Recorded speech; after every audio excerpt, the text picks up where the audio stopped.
नमस्कार दोस्तों, पीसीएस गुरुजी का स्वागत है। दोस्तों, आज से 2-4 दिन पहले मशहूर टीवी या यूट्यूब पर्सनालिटी संदीप महेश्वरी जी ने एक ट्वीट किया और जिसमें उन्होंने बोला कि वो डिप्रेशन का शिकार हैं और वो मेडिकेशन ले रहे हैं, दवाइयाँ ले रहे हैं। अब यह बात अपने आप में बहुत ही इंटरेस्टिंग है और या मैं कहूँ कि ये बहुत ही बहादुरी शो करती है संदीप महेश्वरी जी की तरफ से कि जैसी इमेज और पर्सनालिटी उनकी है एक मोटिवेशनल गुरु के रूप में, वो व्यक्ति खुद आगे आकर इस बात को एक्सेप्ट करता है कि हाँ, उसे कुछ समय से डिप्रेशन है और वो दवाई ले रहा है।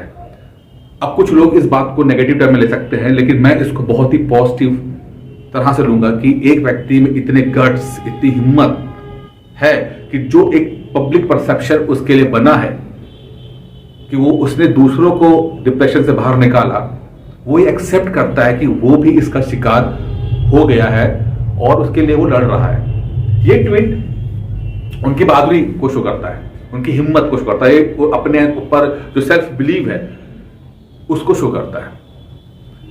अब ये जो मुद्दा है डिप्रेशन का, अगर हम बात करें यूपी पीसीएस की तैयारी करने वाले लोगों की, आईएएस पीसीएस की तैयारी करने वाले लोगों की बात करें तो ये मुद्दा बहुत ही बड़ा है। बहुत सारे लोग जो कॉम्पिटिशन की तैयारी करते हैं, आप जैसे लोग या मुझ जैसे लोग पहले भी करते थे, वो कभी ना कभी डिप्रेशन के अगर शिकार नहीं हुए हैं तो उसके बहुत आसपास जरूर पहुंचे हैं। इतना प्रेशर फील करना पड़ता है, इतना प्रेशर को एब्जॉर्ब करना पड़ता है कि कभी कभी चीजें आपके अकॉर्डिंग होती नहीं है और आपकी जो मानसिक रूप से ताना बाना बना हुआ है वो डिस्टर्ब हो जाता है। बहुत पढ़ाई करनी पड़ती है, बहुत आइसोलेशन में रहना पड़ता है, अकेले रहना पड़ता है, दोस्तों से दूर रहना पड़ता है, रिश्तेदारों से दूर रहना पड़ता है, पढ़ाई लगातार करनी पड़ती है। उसके बाद रिजल्ट अगर सही ना आए, रिजल्ट सही ना आए तो उसका प्रेशर अलग होना पड़ता है, लोगों की उम्मीदों का प्रेशर अपना अलग होता है। यह देखना कि आप तो रुके हुए हो, आपके साथ के दोस्त जो इंजीनियरिंग करके, डॉक्टरी करके या कुछ और नौकरी करके जीवन में आगे निकल गए हैं और उनको आप आगे बढ़ते देख रहे हो। आप भले ही पढ़ाई कर रहे हो बट अभी तक कुछ हुआ नहीं है, पिली भी नहीं निकला है, कई बार तो ऐसा होता है। अब ऐसे टाइम पर जब आपने पढ़ाई को 3-4 साल दे ही दिए, उसके बाद भी चीजें कुछ निकल के नहीं आ रही होती हैं, उस टाइम पर अपने आप को स्टेबल रख पाना बहुत मुश्किल हो जाता है, बहुत मुश्किल होता है। जितना कहना आसान है उतना इस बात को वही लोग महसूस कर पाएंगे जो इस प्रोसेस से गुजरे हुए हैं। मैं हमेशा एक बात बोलता रहा हूं, अगर आप मेरे पुराने वीडियो उठाएंगे, मैंने एक बात हमेशा कही है कि सिविल सर्विसेज की तैयारी में, आईएएस पीसीएस की तैयारी में अगर कोई एक चीज जो सबसे आसान है वो है पढ़ाई। पढ़ाई सबसे आसान है, उसके बाद जितनी भी चीजें हैं सब बहुत मुश्किल है। लाइफ बहुत मुश्किल है, आपको जो मेंटल हेल्थ है ये बहुत मुश्किल है, ये बहुत चैलेंजिंग हो जाती है, फिजिकल हेल्थ बहुत मुश्किल हो जाती है। यही मैं कहता हूं कि आपको बाकी चीजों को भी मैनेज करना पड़ता है। आप सफल होंगे तब होंगे जब आप बाकी चीजों को ढंग से मैनेज कर पाओगे। प्रॉब्लम क्या है, हमारी सोसाइटी में हम लोगों को लगता है कि जो बहुत इंटेलिजेंट है वो बन जाएगा आईएएस पीसीएस, और जहां तक मेरा अनुभव रहा है, आईएएस पीसीएस वो लोग नहीं बनते जो बहुत इंटेलिजेंट होते हैं, बल्कि वो बनते हैं जो धैर्यपूर्वक काम करते हैं, स्टेबल रहते हैं, अपने फिजिकली और मेंटली अपने आप को स्टेबल रख पाते हैं। आसान तो उनके लिए भी नहीं है, लेकिन कुछ लोग रख पाते हैं और कुछ दुर्भाग्य से रख नहीं पाते। अब प्रॉब्लम यह है कि जब आप पे प्रेशर आया और आप थोड़ा सा डिप्रेस हुए, अब डिप्रेशन की भी अलग अलग लेयर्स होती हैं। मैं उम्मीद करता हूं कि बस शुरुआती दौर में जब आप पहली बार कुछ अपने अंदर बदलाव महसूस करते हैं, कुछ दिक्कतें महसूस करते हैं, आपको लगता है कि आप मजा नहीं आ रहा है आपके अंदर, ठीक है, बहुत नेगेटिव फीलिंग आ रही होती है अंदर ही अंदर, कुछ आप बता नहीं पा रहे होते हैं, समझा भी नहीं पा रहे होते हैं और आप क्या महसूस कर रहे होते हैं कि हाँ कुछ चल रहा है अंदर, ऐसा कुछ जो लाइफ में मजा नहीं आ रहा है। प्रॉब्लम ये है कि जब आप छोटे होते हो तो आप अगर डिप्रेशन का शिकार हुए, डिप्रेस हुए, तो आपके माता पिता भी समझ नहीं पाते हैं, आपके माता पिता को भी समझ में नहीं आता। कई बार आप चाहते हो कि यार मेरे कहने से पहले मेरे माता पिता समझ जाएं कि मैं क्या महसूस कर रहा हूं, लेकिन दुर्भाग्य से 10 में से 9 बार आपके माता पिता भी समझ नहीं पाते हैं कि आप किस मनोस्थिति से गुजर रहे हो। फिर शादी जब होती है, आपकी वाइफ या हस्बैंड आपके जिंदगी में आते हैं, वहां पर भी यही कहानी है। अगर आप डिप्रेशन फील कर रहे होते हो तो आप कभी कभी चाहते हो कि मेरे बिना कहे भी मेरा पार्टनर समझ जाए, क्योंकि आप बता नहीं पाते हो। एक्सप्लेन करना बहुत मुश्किल काम है, नहीं हो पाता एक्सप्लेन, क्योंकि आपके पास वर्ड्स नहीं होते हैं। शब्दों की भी अपनी मर्यादा होती है, और जो आप फील कर रहे होते हो वो शब्दों में आप नहीं ट्रांसलेट कर पाते हो। और वो बेचैनी बड़ी अजीब सी होती है, बहुत बेचैनी अजीब सी होती है। आप बस छटपटा रहे होते हो। 10 में से 9 लोग आप जो तैयारी कर रहे हो, कहीं ना कहीं कम और ज्यादा मात्रा में डिप्रेशन का शिकार हो, कम या ज्यादा मात्रा में। अब पहली बात मैं बोलूंगा कि ये कोई बीमारी नहीं है, मैं इसको बहुत ही ऐसा कोई बीमारी नहीं मानता। ठीक है, बीमारी है, टेक्निकल टर्म में बीमारी है ये, बट जो मेरा कहने का मतलब है कि ये कोई शेम नहीं है। शेम बीमारी तो है, चलो मानते हैं, शेम नहीं है। प्रॉब्लम ये कि अगर हम मेंटल हेल्थ की बात करते हैं हमारे देश में, तो हमें सीधे बोला जाता है कि तो पागल हो गया। अरे भाई, पागलपन एक अलग क्वालिटी की चीज है, अलग चीज है, और डिप्रेशन एक अलग चीज है ये। लेकिन हमारे समाज में बहुत ही गलत तरीके से इन शब्दों को जोड़ दिया गया है। इतने लोग मुझे कॉल करके मुझसे बात करते हैं, और मैंने महसूस किया उनके अंदर वो दुख को, तड़प को, दर्द को। और मेरी कोशिश बची रहती है कि यार मैं किसी तरह से वो उनसे बात कर पाऊं, कि मुझे पता है कि जो ये व्यक्ति मुझसे बात कर रहा है, ये भले ही अपने परिवार में अपने लोगों के साथ इर्द गिर्द है, इसके दोस्त यार भी हैं, फैमिली भी है, माता पिता भी हैं, वाइफ हस्बैंड भी हैं, बट लोग इसे समझ नहीं पा रहे होंगे। होता यही है, लोग समझ नहीं पाते, वो तड़प रहा होता है। ठीक है, तो मैंने हमेशा बोला है कि भाई आप मुझसे बात करो। मैंने हमेशा कहा कि आप, अगर आपको लगता है कि आप मुझसे बात करके आप थोड़ा सा कुछ आप अपने जीवन के कुछ रास्ते, नए मतलब आप कर सकते हो, प्लीज बात करो मुझसे, जो भी आप फील करते हो। लेट्स टॉक मैंने इसलिए चलाया कि आप मुझे बात करें। बात सिर्फ पढ़ाई की नहीं है, मैं कहता हूँ सिविल सर्विसेज में पढ़ाई सबसे आसान चीज है। सच कह रहा हूँ, मजाक नहीं कर रहा, सच कह रहा हूँ। लेकिन जो बाकी चीजें होती है ना, उन्हें मैनेज करना पड़ता है, और ये लेट्स टॉक उसी का ही है कि बात करने से ही होगा।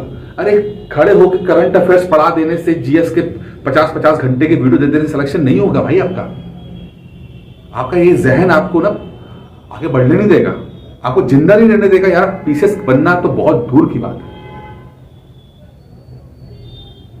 तो जब आप बात करते हो ना, तो कुछ रास्ते निकलते हैं, और रास्ते नहीं भी निकलेंगे ना, तो कम से कम दिल हल्का होता है। तो आप मुझसे बात करो।